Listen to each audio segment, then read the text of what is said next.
All right, this is it. This is episode 316 of No Laugh Track Podcast. I'm Justin Severson, the host. I am so happy to be back here. I think as far as times of day, this is the earliest I've recorded a podcast at 10 a.m. on a Friday morning. But really, that's not that early, and I'm happy to be here with Dana Gould. How are you? Well, this is 7 for me, but... Oh, which means I've been up for an hour. Unfortunately, I don't get to keep comedian hours anymore. Yeah.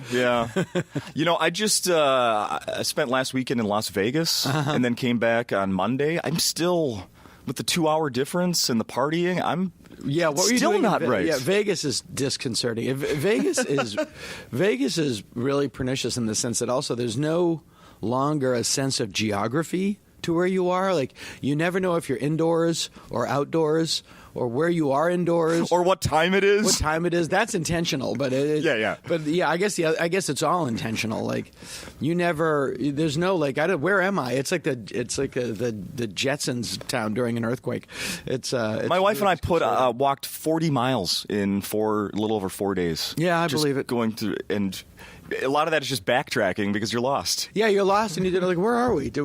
Have we been here before? It's all intentional. It's the same reason they put milk in the back of the grocery store. And so you have to walk past everything else to get the thing that you absolutely have to. Yeah, yep, you're absolutely right. Since we already brought it up, what's your history of performing in Vegas? Not much at all. No? I can count the times I performed in Vegas on less than one hand. I'm not a Vegas act.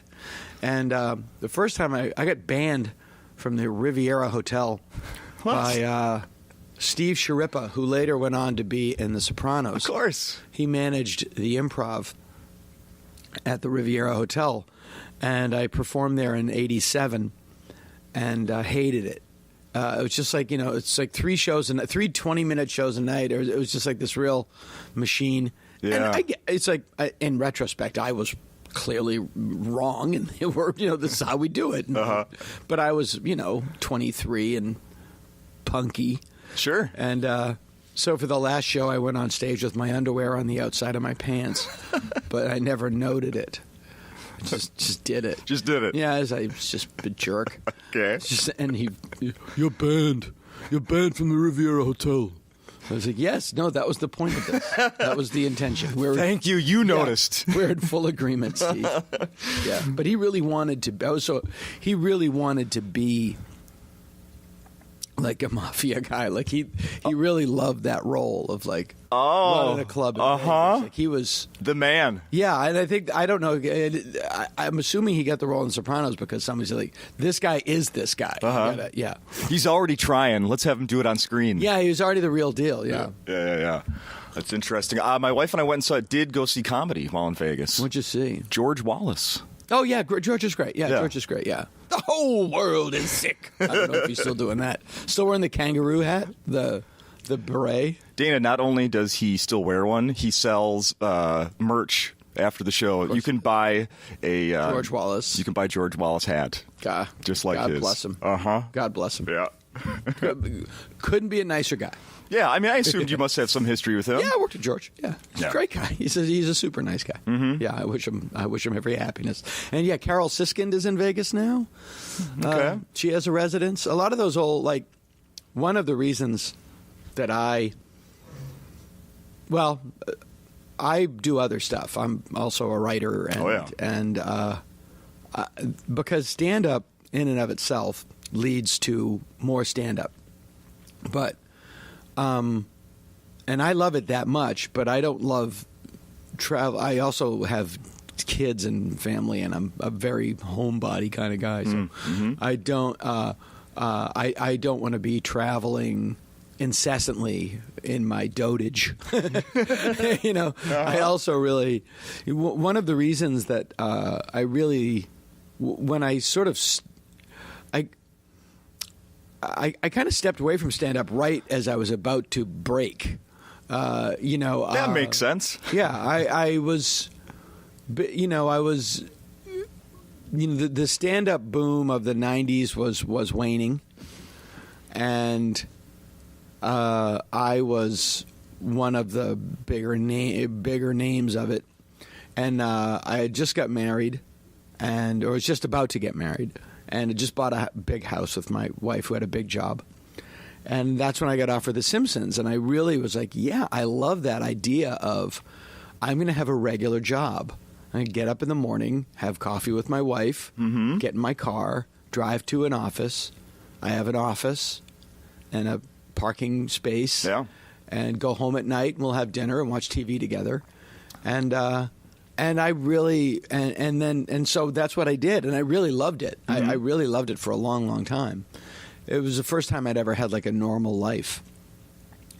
And while I was doing that, the people that the people that were middling for me at that point, Patton and Zach and Maria and people that were like features where I was headlining, started doing the Comedians of Comedy and I was like, oh. And then they justifiably exploded, as well they should. And that left me like, and suddenly I was like, wait a minute, I don't do that. I do that. Why am I over here doing this? This isn't the right thing. And it was very confusing and it was very frustrating for me. Nothing against them, but to feel like, oh man, they caught the big wave. Yeah. You took your board in before the wave hit. Yeah, no kidding. Yeah. You got off on the wrong stop. It kept going. That's exactly right. Wow. But I can't. But and I kicked myself for a long time. And finally, when I left The Simpsons, it was like I was really I had to reestablish myself as a comedian. Sure. But in the retrospect, in the long run, it was actually the right thing because now. I'm a better writer than an actor. I have a better career as a writer. I enjoy writing more. I like to act, but and my career is pretty perfect right now. So I get to do both, and writing is a funner. I find writing a really fun job. Yeah.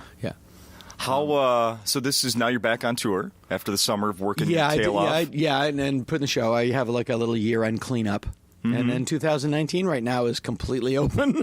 Oh, really? Yeah, I'm just waiting to see what's going to happen. But it could fill up very Oh no, fast. it will right? Right? Fill up. Yeah, I believe me, I have enough work to do today, writing wise. I will not finish. Sure. If and that's not taking time out to have lunch and screw around. But in terms of like Stand Against Evil is on right now. I don't know if it's getting picked up for a fourth season. And I have 3 or 4. I'm writing another graphic novel, but that's, lunch money. Sure. I'm either going to develop another show, which I'm working on 4 or 5 things. There's like shows. There's a couple of movies. There's whatever is going to happen, I'll get on staff of another show. I don't right now. I don't know, but fortunately, I have options because I diversified earlier in my life. I'm not like, well, I can go to Vegas and do a residency in Vegas and not live with my children, or I can just schlep out on the road every weekend, and that's not a rewarding life. I really admired my hero in stand-up was George Carlin, and he was like, this is what I do. I go out on the road. But also, people forget. He had like 4 or 5 careers. He was he was in a team with Jack Burns in the early 60s. Then he was a very successful mainstream comedian in the 60s. Yeah. Then he exploded in the early 70s with the counterculture when he sort of evolved as a person. It's changed from the hippy-dippy. Well, yeah, and became like a dangerous social commentator. Yeah. A class clown, occupation fool era. Right. And then in the late 70s and through the 80s, he was kind of a has-been. He was like, he would host the Tonight Show, and he was George Carlin, but he wasn't really saying anything, and he wasn't really. And this is all he says this in his autobiography. And it wasn't until the early 90s he got a second wind. And what happened with him was Sam Kinison scared him. Sam Kinison was like, oh, this guy's doing what I used to do. And he's really good at it. Ah, yeah. And that, if you look at Carlin's late 80s special, What Am I Doing in New Jersey? Okay. He's doing Sam Kinison. Interesting. And that inspired him to sort of get his anger back. Okay. And then he did Jammin' in New York, which was the whole thing about the planet is fine, and it was really a meta of evolution of his stand-up style.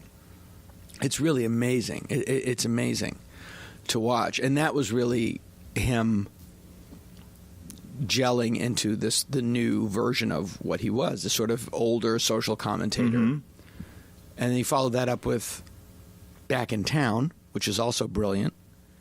And then at just the beginning of this sort of renaissance, he took 2 years off and did the George Carlin Show, the sitcom. Because, like me, he's like, I can just get up every morning and go to an office and work. They want me to do this. Yeah, I'll exactly. do it. Yeah, exactly. And he said, I still wanted to be a TV star, so he did that on Fox for a couple of years. Yeah. And then went back to stand up. So it's not dissimilar.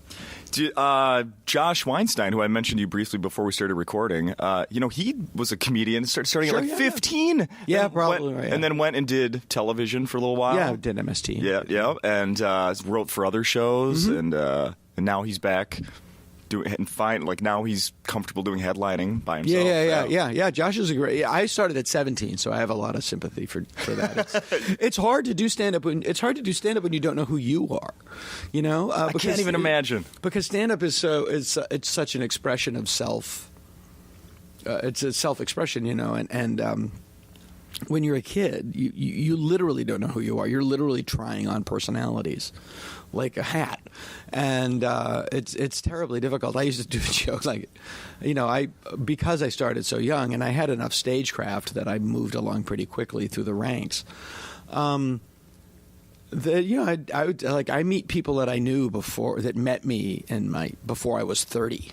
And I was like, oh, dude, I'm so sorry. Really? Oh yeah, I was just a lot of volume, a lot of.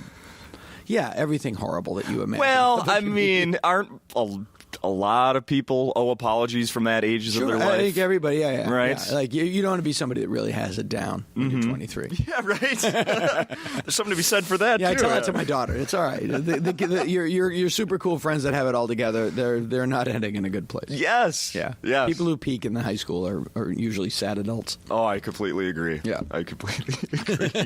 I tell my daughters that lesson as well. Yeah. I don't know if they're catching on or not.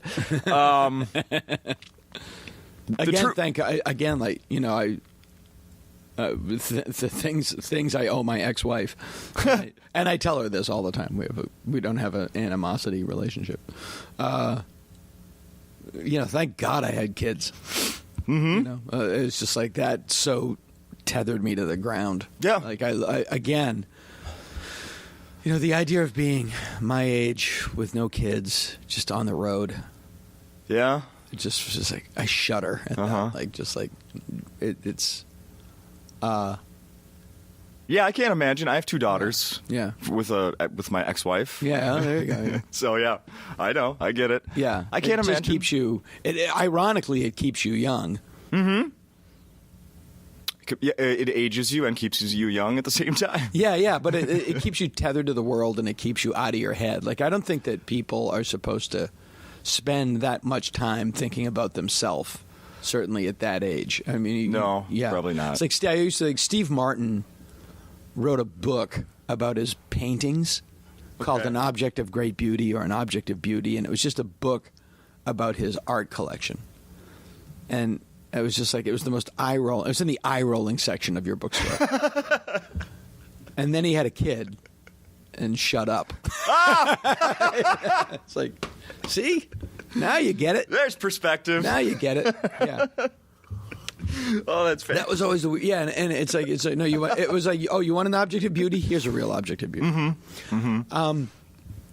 One of the weirder things, I think like a lot of comedians. Like a lot of kids growing up that weren't tough. I had really tough older brothers. I have 4 older brothers, and they're all athletes and cops, and they're real men. And I'm not. And I mean, I'm a man, but I'm like not a macho dude. Right. And I'm not an alpha dude. And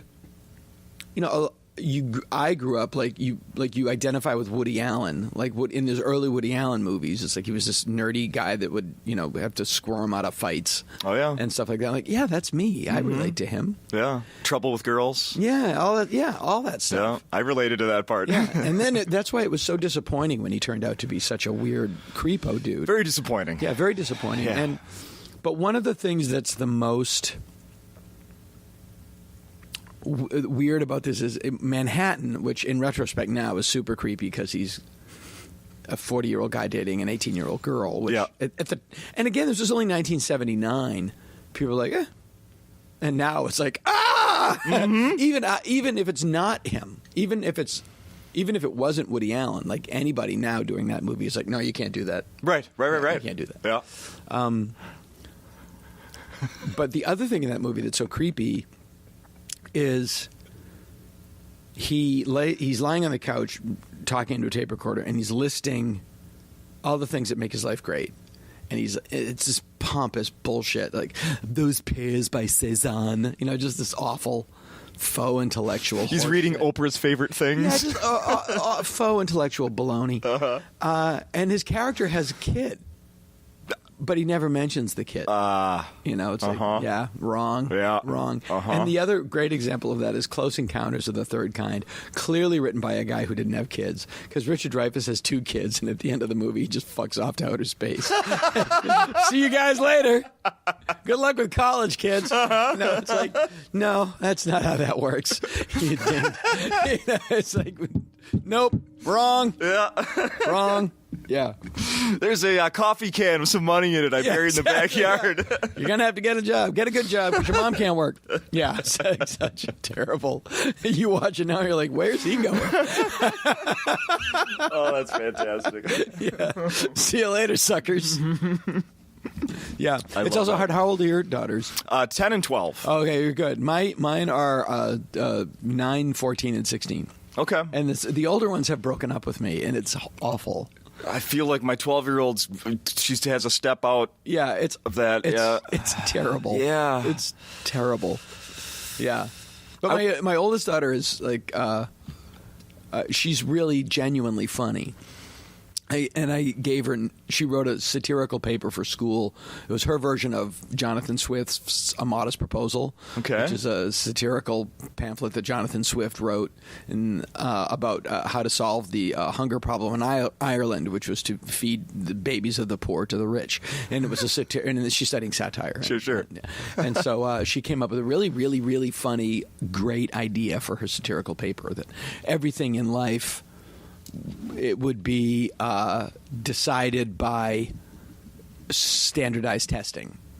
Oh, because it works so good in school that they should do it for everything in life. Yeah. And I'm going to read you one of the things that she wrote because you do get one of the things you get as they get older is they get funny and they're like weird little adults. I'm looking through her paper and I can't find it. Well, as you're looking there, I will. Standardized tests are fresh in my mind because I just was looking over results of those with my 10-year-old yesterday because we had school conferences this week. Oh, so as do I. I have one Tuesday. Yeah, Tuesday and Thursday. Yeah. Well, she said there's one thing she said like it was like standardized testing will direct people into their career, and it's like 40% of college students go into pre-med, but we only need 7% of them to be doctors, whereas only 6% of people go to clown college, but the demand is 7 times that much. It's like the demand for clowns really made me laugh. And I'm giving her notes. I'm like, that's a great joke. Yeah. Change this wording on this sentence. This isn't grammatically correct. I don't give her, I let her write her own joke. Sure, yeah. Because that's important. But it was just like, oh my God, no, that's a really funny joke. That's like a professional joke. That's awesome. I would write that joke. That's a great joke. Yeah, so that's really funny. And she said, hey, I need a slogan for diamonds. And it's like, well, diamonds are a girl's best friend is the slogan. She goes, no, I need to make up my own. And I made up one. And she was like, what else do you got?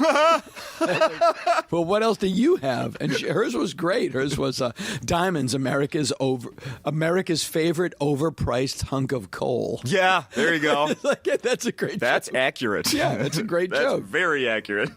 So you get that. You get to it. You enjoy them in a different way. But Yeah. and everyone says, take a lot of video. Matt Groening told me when I had my oldest daughter, she's a baby.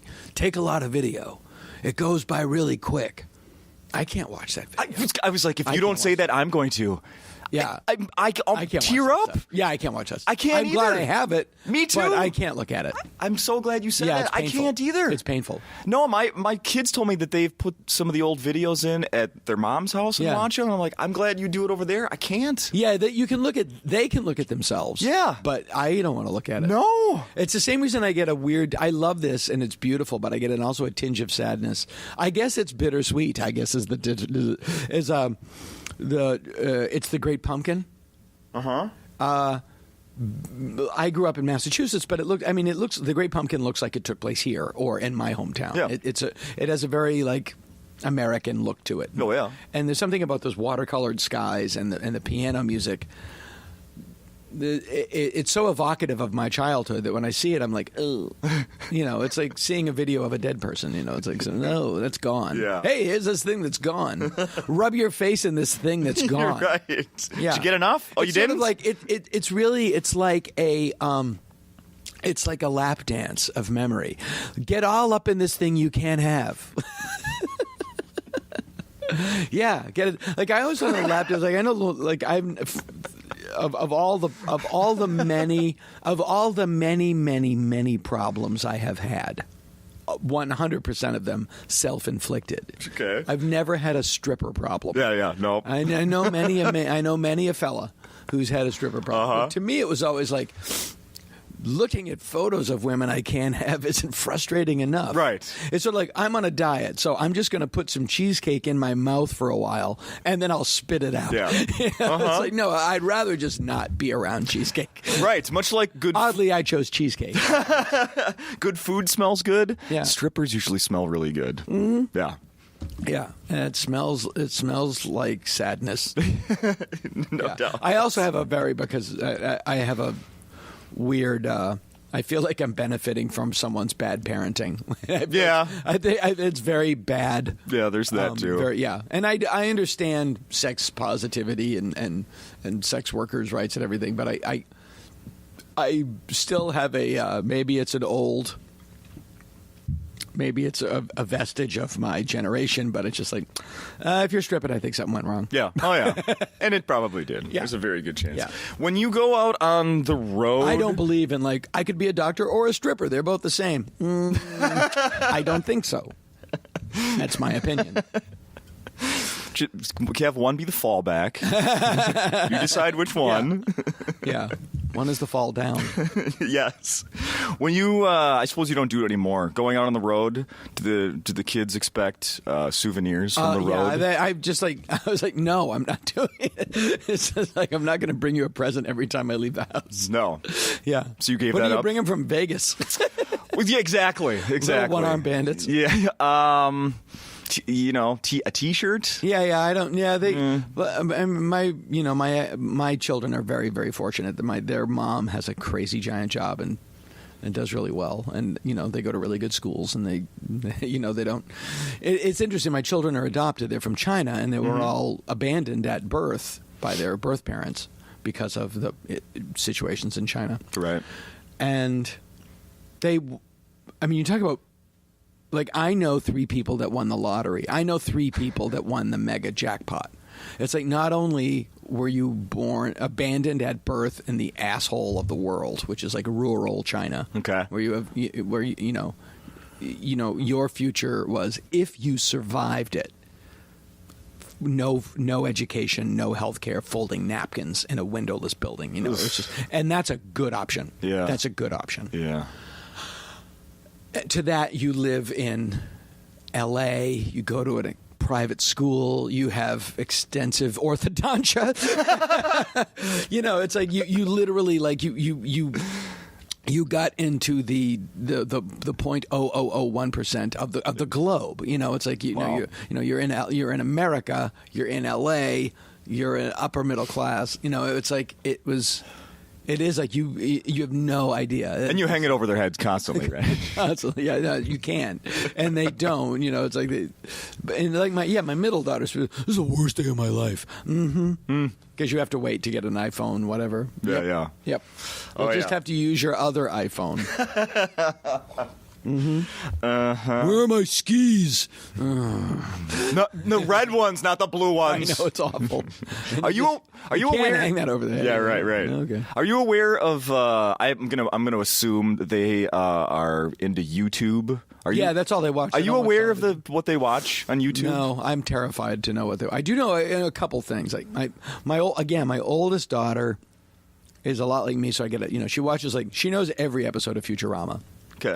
She's and Bob's Burgers, and she got me into Rick and Morty.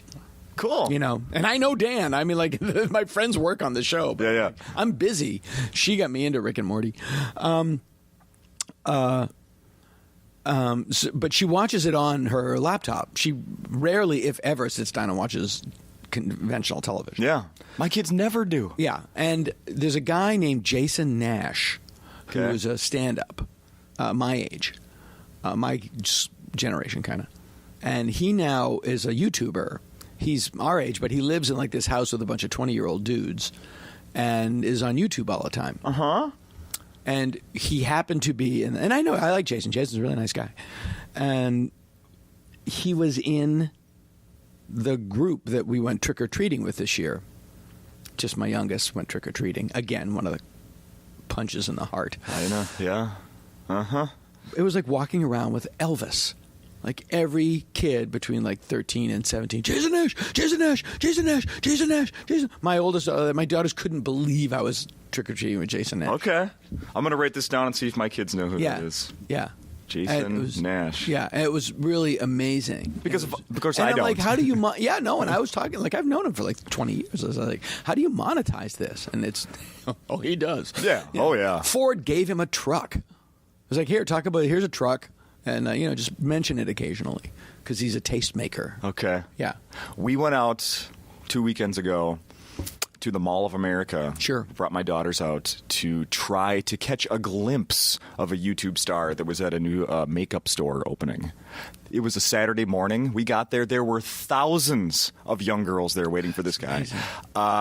They had been camping outside since the night before to get good spots to meet him. You had no idea who this person was? No idea. Now Yeah. I'm going to remember his name. James Charles. Yeah. And the only reason I remember his name is because it's the first names of the two characters from Better Call Saul. Oh, that's hilarious. Jimmy and Chuck. James. That's true. Yeah, James That's Charles. true. So, wow. He's a 19-year-old cover girl model. He does makeup videos. Oh, I know who he is. You do? Yeah, I do know who he is. And he's, yeah. hey, sisters. Yeah. Yeah. Screaming to see this guy. Yeah. Screaming. Black hair. Yeah. He's very beautiful. He's very beautiful. Yeah, he is. He's like, Uh-huh. He's a gorgeous guy. And clearly very successful right now. Yeah. And 2 weeks ago, I had no idea who he was. Yeah, and sadly, in 2 weeks, they just move on. Yeah, probably. Yeah, but no, he does makeup tutorials. Okay, so you've seen him. My daughter knows. My 9-year-old likes him a lot. Yeah, He does makeup tutorials. Yeah, my 9-year-old's. It's just. I worked on The Simpsons, and I work really hard to come up with clever ideas and stand against evil. I work really hard to keep the stories clever and to keep it interesting. And I don't like to repeat myself. And I work really, and I will never write anything. If you had told me that what really is going to galvanize people is watching other people bake cakes. Right. Like my 9-year-old's favorite show is this British What is cake baking show. So is my 10-year-olds, Yeah, Dana. and they're in this weird tent somewhere in Sussex, and Yes. they're making. I don't know what it is. They're just. And I feel like Jack Webb complaining about hippies, but like Right. I love cake, and I'm glad people make them.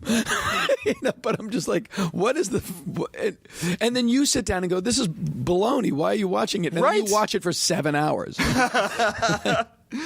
There's no way that they knew their demographic was going to be 9 and 10-year-old girls when they made that show. Yeah, I don't get it. There's no way. Yeah, I don't understand it. I can't do it. I don't, our friend, like, our family friend created Project Greenlight and Project Runway. I mean, like, he's got more money than he'll ever spend. And I was just like, better you. I couldn't come up with that. Yeah, no.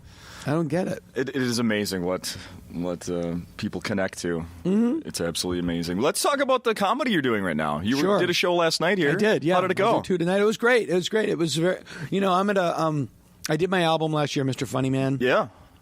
And here's my only complaint about Mr. Funny Man. There's no album. It's all digital. Yeah. There's I remember no talking about that. physical manifestation of it, which is kind of like eye-rolly. But a year ago, you talked about maybe an album, like a physical album. But the problem, version. here's the issue with it. It's an hour, so it's 2 albums. Oh yeah. Yeah, because of the length of LPs. Yeah. I'm like that's not. It's if I had $5,000 that I just wanted to throw in the toilet, I could do a double album. Okay. It's not really. It's like get with it. Get with it. It'll always be out there. But I'm very proud of it, and so like the mission is to write a new hour, and I'm a little over halfway there. Okay, so that's exciting, and what I do to keep my show exciting is I'll take the new stuff, and then I'll take some older stuff and repurpose it so the whole show is fresh and it's different versions of things, and I'm happy about that, and I really feel like in the past, I don't really write stand up when I'm not doing stand up. I write on stage. I get the ideas on stage. There's there's an alchemy that happens. The ideas come to me in the moment, and I'm not like I can sit down and write stand up at a desk. I come up with ideas that I can farm on stage, but it's really on stage is where the creativity happens. I don't know why, but that's the way it is. Do you record it while you're every night? I record it and I never listen to it. I never ever listen to it. Well, don't stop. Yeah, I just remember. Working. I just get off stage and I write it down. Okay. And it's beautiful the way like you'll come up with a bit, and you'll think it'll go here in the running order, and then during the show you'll go, oh no, it goes here. This is better. I'll put it here. And it has an organic flow, and so I have a lot of new stuff that's came because I'm performing every weekend now. I'm out this weekend, and then next weekend is Thanksgiving, and then I do Philadelphia, Madison, Wisconsin, and San Francisco to end out the year. Nice. So I'm up a lot and writing a lot, and that's really great. So the shows are exciting to me. I'm really excited to go on stage and do new stuff. It was it's like nothing makes a comedian happier than a new bit that's working. Right. So like, oh great, I get to do those new bits. That's great. But what I do find the challenge now is in 2018, the political rift is really pronounced. Oh yeah. And oddly, for years it was the conservatives would call the liberals snowflakes. Right. That they were weak, that they were sissies, they couldn't take it, they couldn't take criticism. Whatever, snowflake. Yeah, right. Conservatives are the biggest snowflakes because if you do a joke about Trump, they have to leave. My goodness. They are it's an act. If you make a joke about the president, they are deeply, sincerely offended, and 9 times out of 10 they have to get up and leave. Whereas like I voted for Bill Clinton, I also had 1,000 jokes about Bill Clinton. Yeah. It's like I can laugh at it, but so in the true sense that the thing you hate about other people is the thing you hate about yourself. That is what I found true. So I really have to be careful because I do believe that if you pay to come in, you should enjoy the show, and that I'm not going to just shoot you in the face. Right. But you haven't made a decision to just completely ignore politics. No, I don't completely ignore it, but I do frame it carefully. I do frame it carefully, and I don't use his name a lot. Okay. Yeah. Okay. In fact, I say it once. Okay. Because it's that you don't have to say it. It's sort of like talking about Godzilla in the middle of his attack. Like, no, we all know. We all know. Yeah. Which one? I read something. Different. Did you get something thrown at you from? Oh yeah, I made a mild Trump joke in Portland. A guy threw a beer at me. Yeah, no, they can't take it. Like it's like they go insane. Jesus. He tapped into a terrible thing. Yeah. Yeah. Oh, there's no doubt about that. Yeah. It's and it won't end well. It's not going to end well for him, and it's not going to end well for them or us. Mm-hmm. I don't know, and you can tell. Mm-hmm. Yeah. It's like living in the 70s. I mean, it really is. I mean, it's like living in the early 70s, the social upheaval that we're going through now, the rapid change. Okay. And I get it. Like we're in California in 2 years, under 18, whites will be the minority. Under 18. Okay. I get that white people aren't going to let go of their majority status with ease. Yeah. And there's a great quote that I read. It was, when you're used to privilege, equality feels like oppression. And that's what we're going through now. Yeah. Wow. Like people don't, and that's the root of all of that angry white male. Well, I hear black people using the N-word. Why can't I use it? Because they're black. Because they took that word back from you. That's why. Yeah. Because it's not fair. Because that's the way the world works. Let me say about just like a few weeks ago, that whole blackface thing. I was talking to another white person about that, and he was like, "You don't." He goes, "Do you care about that?" I don't care. I said, "You know what?" I said, "I'm not a black person. Yeah, but if I hear one black person say that they're not okay with it, then I don't think it's okay. It's not my choice. It's not my decision. Right. It's not my decision. Yeah. And that's the thing is that it's not your decision. Mm-hmm. It's like it's not equal. It's not equal. No. Yeah. That's why. How come they get to do it and I can't? Because it's not equal. Yeah. Yeah. And that's people don't want to hear that. Right. I get it. I get it. Yeah, it's frustrating. It's like I face it in work. It's like people are not lining up to hire white males. They're not. But I get it. Yeah. We had a century. Yeah. We had a century. Yeah. They'll come back. Right. It's not fair. Now you know how they felt. Yeah. Yeah. I mean, we're all still doing okay. Mm-hmm. That's for sure. We're eking out a living. Did you go? Can you please tell me, the listeners, a little bit about a seance? I did go to a seance. I saw someone else tweet about that with your name, and then this morning I saw you posted something on Instagram. Who was the other person? Blaine? Capat. Yeah. That's so funny. Mm-hmm. So can you share something about that? Sure. Well, Blaine is married to a woman, and my girlfriend is that woman's twin sister. So we are we. Wait a minute. That's the. Okay, go on. Yeah. Everything just connected in my head. So we go out together a lot. And who I've known for 25. That's the beautiful thing about my current personal life is that I hate girlfriend because she's an adult woman. Right. Who owns her own home. She's not a girl. She's a woman. She's crashing at your pad, bro? Yeah, but woman friend sounds like a nurse that lives with you. My adult female social companion and I, she's from my social group. And I've known her for decades, and we were always in other relationships, and suddenly we were both single, and we should go on a date. And it worked. It's great. I'm really... love it. And so we go out a lot, and I'm also very good friends with Bobcat Goldthwait, and his adult female social companion is friends with my adult female social companion. And so there's this guy, Rob Zabrecki. Rob was the lead singer of Possum Dixon. Okay. And what I didn't know, like a lot of alt rockers from the 90s, when the band ended, became a magician. Oh, and there's a lot of them. Okay. The drummer for the Pixies was Dave was also a magician until the Pixies reformed. and they all work at this place called the Magic Castle, Yeah. which is a very famous place in Oh, LA. yeah. The Magic Castle for years has done a seance that is the Houdini seance, which is like it's actually based on Houdini's wife. That Houdini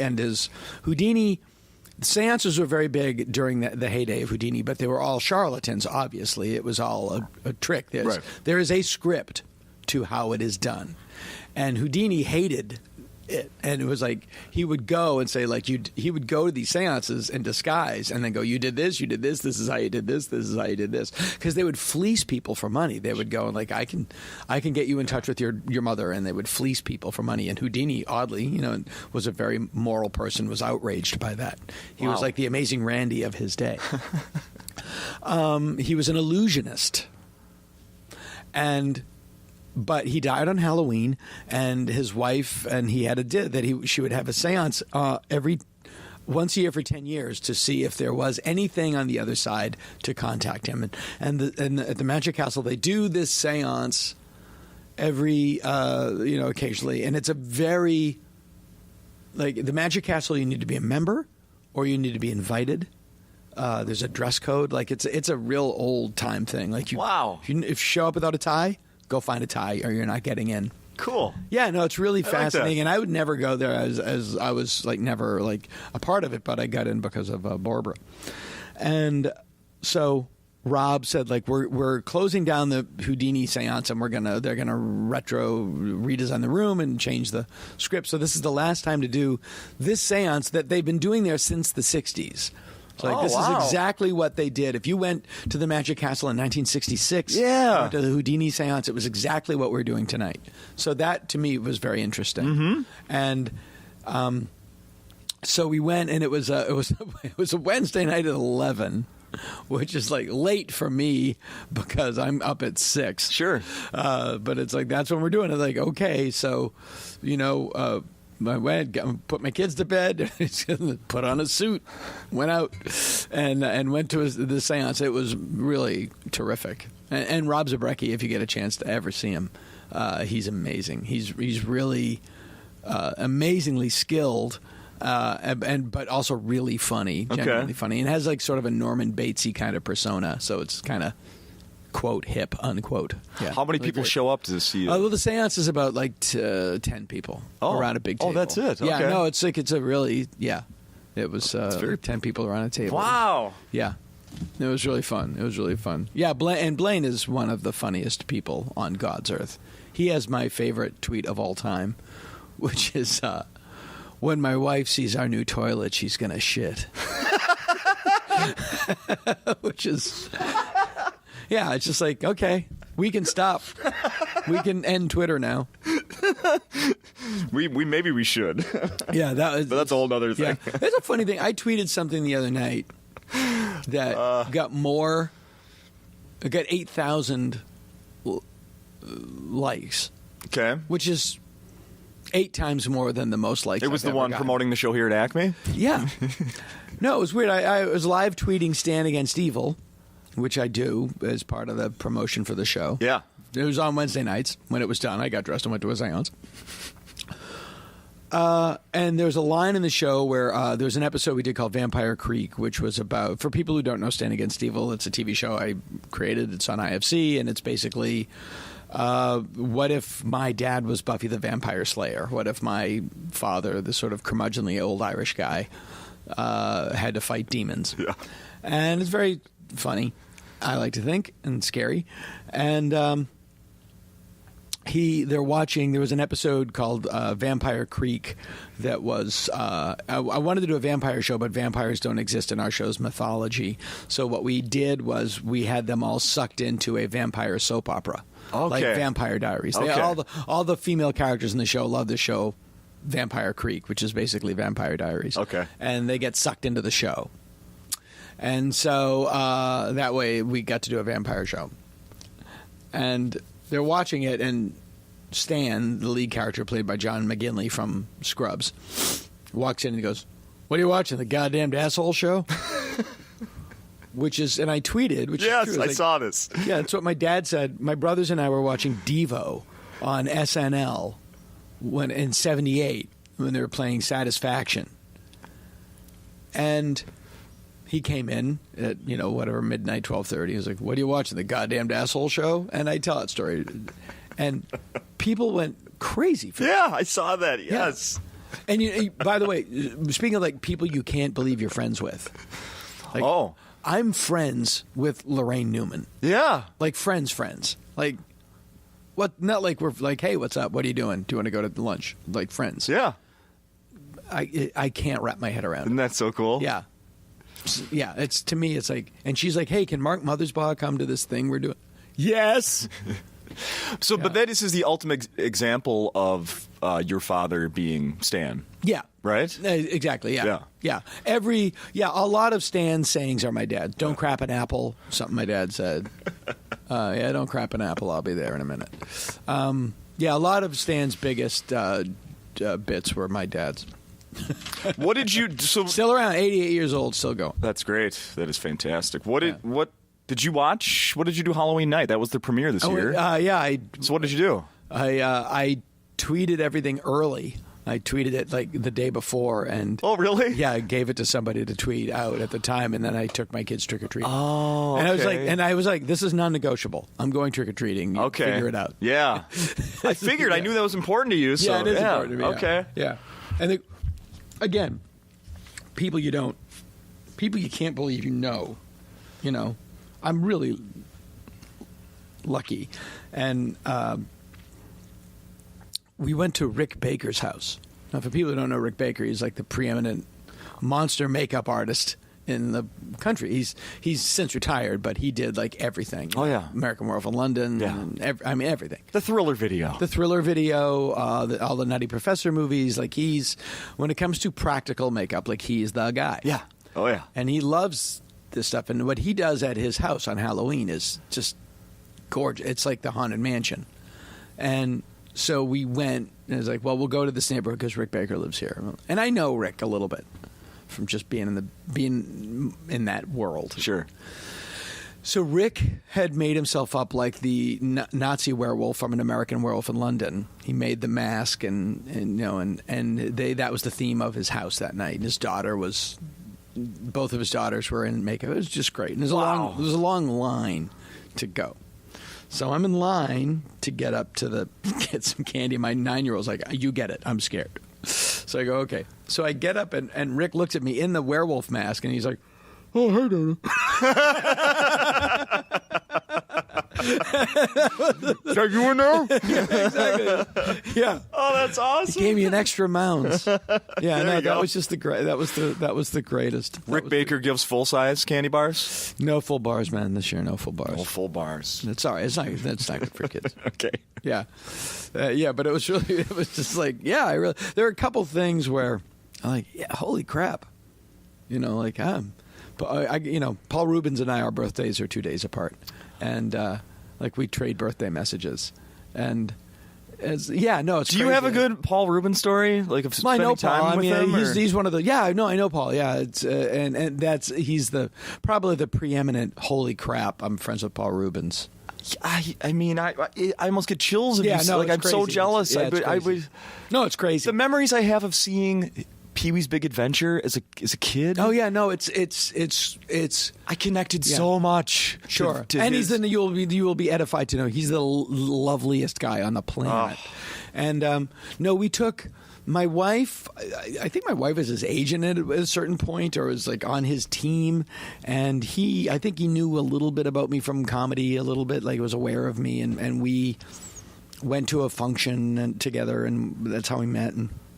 And then we went to my wife and I lived in. She still lives there, and Roddy McDowell's old house, which was a very famous Hollywood home. Everybody went there. Everybody in the business had dinner at Roddy McDowell's house. He was everybody's friend. And when he passed, Dominic Dunn wrote a piece in Vanity Fair about this house and how, like, you'd go to dinner and he would mix and match people, and it would be like, Cary Grant, this is Lauren Hughes from The Love Boat, but you both play backgammon. Like he would do that stuff. Wow. And Ileana Douglas told me all these amazing stories about having dinner at Roddy McDowell's house. So, like, it's a famous house, and Paul Rubens was very close with Roddy. Oh. And the bathroom, the powder room in the front of the house, was famous because he had all this amazing stuff on the walls. He had just photos of, like, Harrison Ford and Betty Davis in the kitchen chatting. Yeah. Just like crazy stuff. Yeah. And when Roddy passed, Paul says, like, you have to save the powder room. And they went in and basically photographed it, took it apart, left the shell, and reassembled it in the Hollywood History Museum in the Max Factor building at Hollywood. Wow. So when we bought the house, we had to go to the Max Factor Museum and photograph the powder room so we could get the tile right and redo it. That's amazing. Yeah, and so so that's how we sort of connected to Paul. Like, Okay. we live in Roddy's house, we're redoing the powder room. And then Roddy would have these benefits for the Motion Picture Television Fund, which the retired actors' home. Okay. His sister lived, and he was a big contributor to that. And we thought, well, we'll continue that. We'll still have dinners at Roddy McDowell's house. Roddy won't be there, but we'll host them. So we got in with Paul that way. Oh, okay. We're gonna get into this benefit. This was right at the time of the Pee Wee's Playhouse Live, when he did it before he took it to New York. Mm-hmm. Okay. He was doing it at the Nokia Theater in Los Angeles. Oh, yeah. So Sue and I, my ex-wife, we took our daughters, who were then like 7 and 9, to see it. Afterwards, you go backstage, meet Paul, say hello. They sit in Cherry. The puppeteer is still in Cherry. Oh, no! Yeah, that never entered their mind that it was weird that they sat in a chair and the chair hugged them. It was like, yeah, whatever. What? Yeah, no, it was crazy. And then, so they go, they meet Pee Wee, they sit in Cherry, everything's fine. We leave. A week later, we have this benefit at our house. My daughter's coming downstairs, they're kids. Door opens, it's Pee Wee Herman.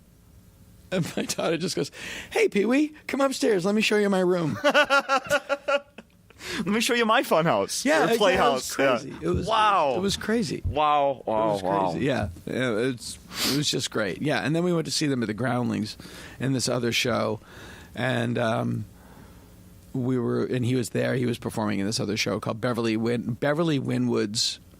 It's a really funny show. Kevin Nealon's wife is she plays Beverly Winwood. She's a person, but that's how I know her as Kevin. Sure. And it's an acting classes audition night for talent scouts. Wow. And it's just like it's bad actors doing scenes from like Streetcar Named Desire and stuff like that. It's really funny. And Paul was in this particular one. Oh, wow. And so we were leaving. We go, see, it was so funny. And and then we're leaving. As we're walking away, my wife and I are walking down Melrose to our car, and we just hear, bye, Sue, bye, Dana. And we looked, it was Paul. And we're just like, holy shit. Did that just happen? Yeah. And my wife goes, I know, it's insane. It's so insane. Uh-huh. Yeah, it's crazy. Yeah. And it's like my girlfriend, was like, I'm going to go see Frank Conniff and Trace Ballou today. And she's like, please tell them to say hello to the 16-year-old me. Mm-hmm. That would blow my mind. Mm-hmm. Yeah. Completely. Yeah. Absolutely, completely. So last night, I'll admit, I've been really busy in the last month, or last several weeks since the premiere, so I haven't had a chance to watch any of the episodes, except for one. At least you know what the show that I watched last night. No, they're all on my DVR. Okay. I got them all saved. I know there's 2 still to come, right? Yeah. Yeah, see? But last night I watched Larva My Life. Oh, yeah. Because it was getting so... Well, that's Barbara and Vera. That's what just connected in my head 10 minutes ago, Dana. So that's your girlfriend. That's one of them. Yeah. One of them is my girlfriend, yeah. Yeah. Yeah, they're brilliant, and they're brilliant. And I first met them. I mean, I knew Vera. They were always around. Vera dated Blaine, and we were always doing shows and like, oh, it's Barbara and Vera.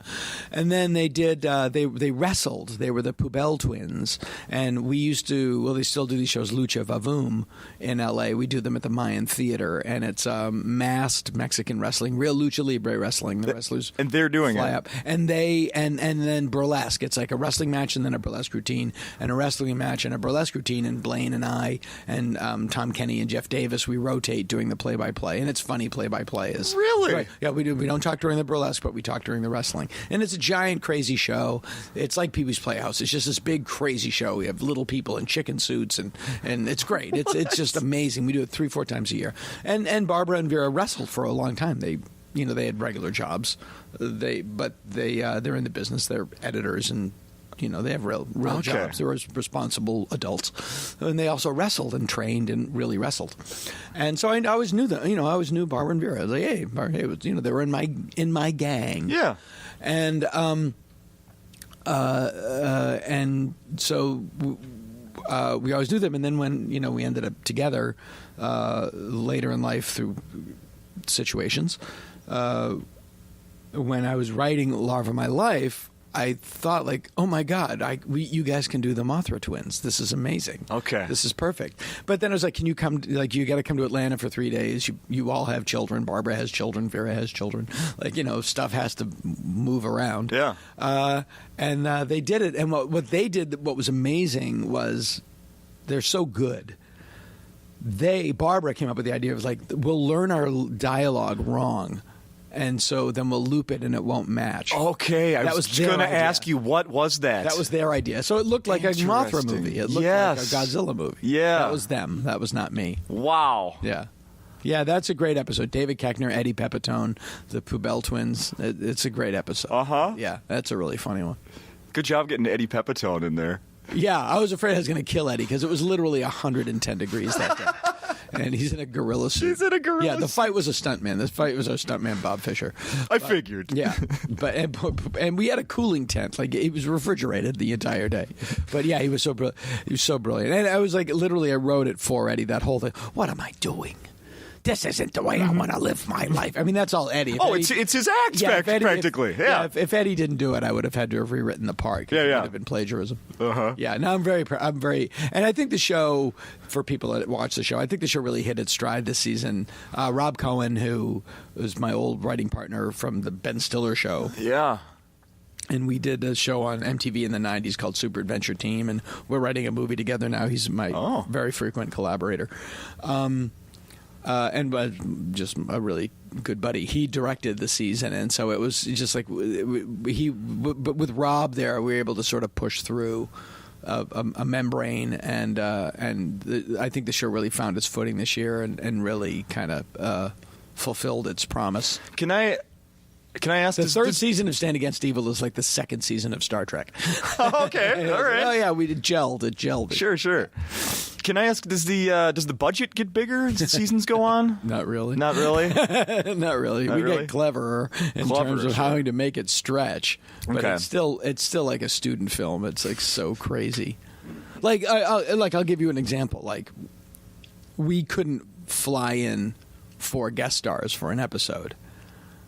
Like, I could get Dave, and we got Eddie because we borrowed money from another show. Oh, but Barbara and Vera, like, I paid that. It's like the production wasn't going to pay for that. I see. Yeah, it was just like interesting. Yeah, no, it was a lot. It's just like, you can do it, and IFC has a great model, which is we'll give you no money, and we won't torture you with notes. Oh. We'll let you do what you want to do. Yeah.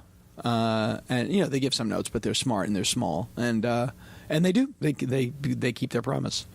That's why the show is like great. And if they give a note, I think it happened once. Okay. Where they're like, "Oh, we think of this," and I said, "Oh, well, the reason I'm doing that is because of this," and they're like, "Okay, your show."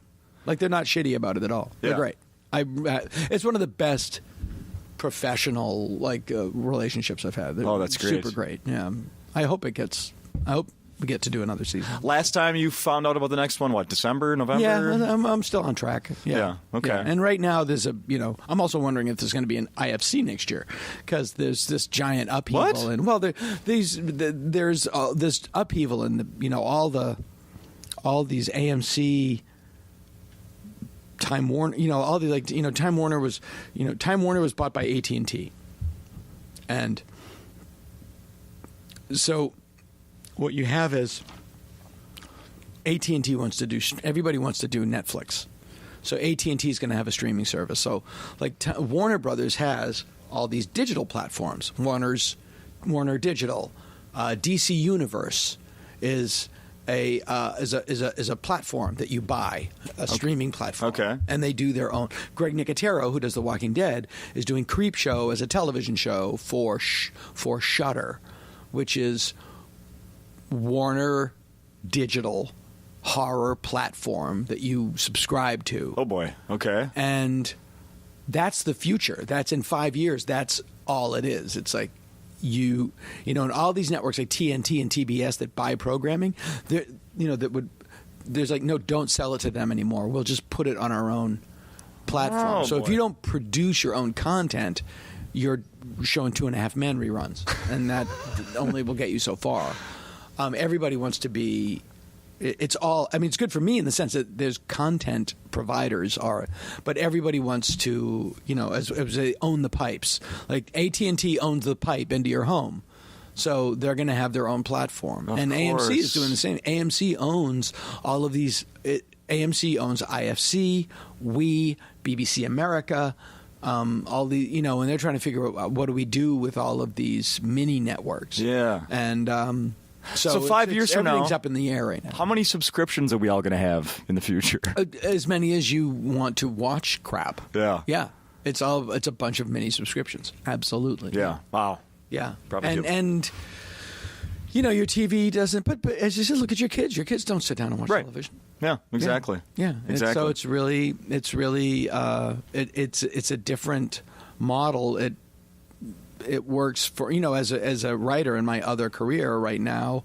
I'm looking at I'm either going to develop a show for Shudder, or I'm going to be developing a show for Warner Digital, or I'm going to do a show on IFC.